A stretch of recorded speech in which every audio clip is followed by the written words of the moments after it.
Bonjour Denis Richard et Pierre-Olivier Bonjour. Magnard. Bonjour. Alors vous êtes co-auteur de La vie des coléoptères d'Europe, voilà que vous nous montrez aux éditions Delachaux et Niestlé. C'est incroyable cet univers, c'est 450 000 espèces décrites et sans doute encore plein d'autres qui ne sont pas décrites.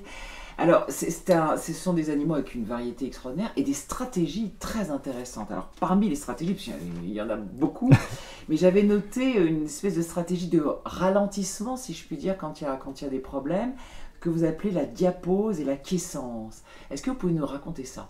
Oui, en fait, c'est un petit peu le sommeil des insectes. Les coléoptères, comme de nombreux autres animaux, de nombreux arthropodes et des insectes en particulier, vont se protéger des rigueurs du climat, soit que le climat soit trop froid, l'hiver, par exemple chez nous, soit que le climat soit trop chaud, soit trop sec dans d'autres régions du monde. Et pour cela, ils adoptent une stratégie simple qui est précisément de réduire leur activité métabolique. C'est-à-dire qu'ils ne vont plus ou moins se déplacer, ils vont moins chasser, ils ne vont pas se nourrir, ils vont attendre que ces conditions passent. Et ceci peut s'observer à différents stades. Chez certaines espèces, ce sera lorsque l'insecte est sous forme d'œuf.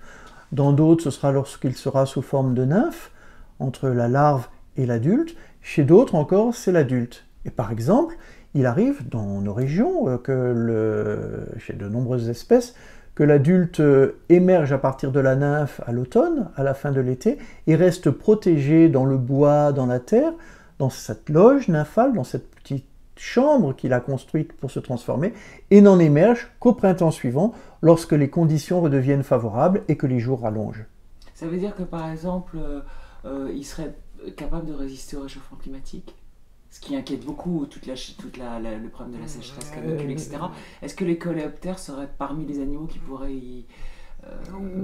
Oui, non, c'est-à-dire que c'est un groupe tellement vaste en fait qu'on a certaines espèces qui sont vraiment hautement spécialisées, qui occupent des niches écologiques extrêmement strictes, qui du coup ont besoin d'une certaine température en fait vraiment pour se développer. Celles-ci, on peut imaginer avec un réchauffement climatique qu'elles vont essayer de poursuivre leur course vers le nord, à l'hémisphère nord ou vers le sud, dans l'hémisphère sud, afin de suivre un peu ces températures basses jusqu'au stade évidemment où elles ne pourront plus. C'est d'ailleurs comme ça que se forment ce qu'on appelle les reliques glaciaires. C'est-à-dire que ce sont des espèces qu'on trouve maintenant plus que sur certaines montagnes ou dans les pays du Nord, en Europe, qui sont des espèces qui ont été affectées par un réchauffement suite à la dernière période glaciaire et qui ont essayé de suivre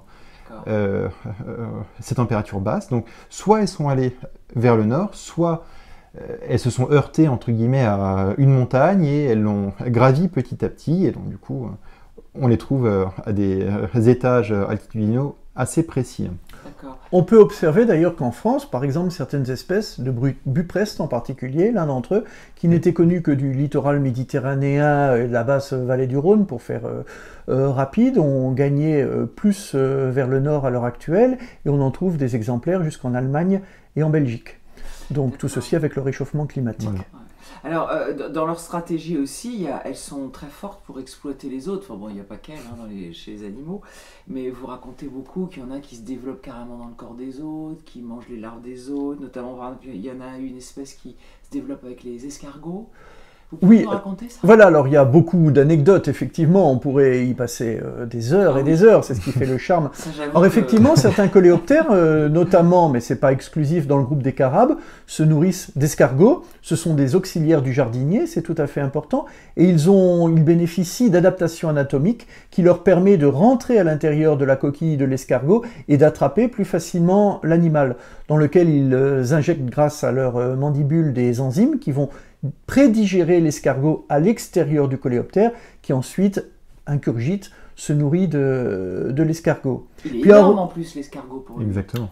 Oui, la proportion est tout à fait parce qu'on rappelle que c'est minuscule quand même les coléoptères. C'est minuscule, pas tous, oui et non, voilà. Puisque vous avez quand même des coléoptères qui atteignent 14-15 cm sous les tropiques. Et en Europe, les plus gros lucanes, en Europe orientale, peuvent atteindre 8 cm et demi. Donc ce sont quand même des bêtes qui ne passent pas inaperçues dans ce cas-là.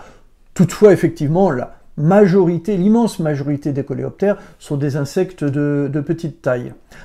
Alors vous évoquiez précisément les parasitoïdes, c'est tout à fait intéressant, ce sont des coléoptères dont la larve va se développer à l'intérieur d'un autre organisme, un insecte par exemple, et va s'en nourrir sans le tuer, jusqu'à pouvoir boucler son cycle, et à ce moment-là seulement, l'animal parasité meurt, et le coléoptère en émerge. Bon, sur ces images, merci beaucoup. Merci.